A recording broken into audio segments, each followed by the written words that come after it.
তুমি কি কখনো ভেবে দেখেছ যে মানুষটা সারা জীবন পরিবারের জন্য দৌড়ায়, তার নিজের জন্য সময় থাকে কতটুকু?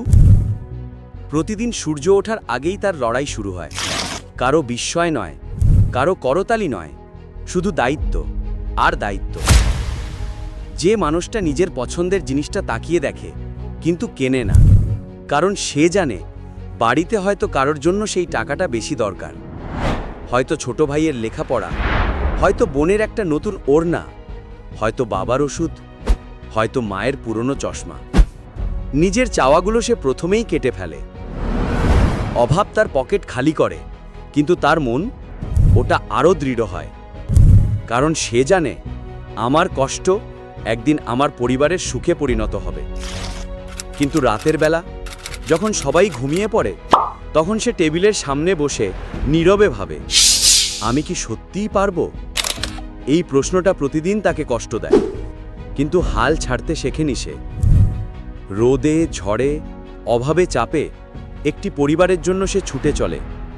সমাজ ভাবে পুরুষ মানেই শক্ত, কিন্তু তারা জানে না শক্ত মানুষেরাও ভেঙে পড়ে, শুধু কারোর সামনে নয়। তার জীবন বদলায় খুঁটিনাটি ছোট ছোট জিনিস দিয়ে।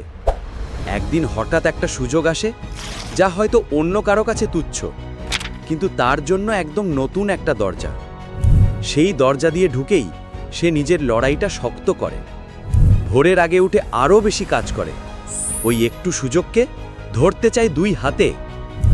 ধীরে ধীরে তার হাতে টাকা জমতে থাকে, অল্প না খুব অল্প, কিন্তু সেই অল্পটুকুই তাকে এগিয়ে যেতে শেখায়।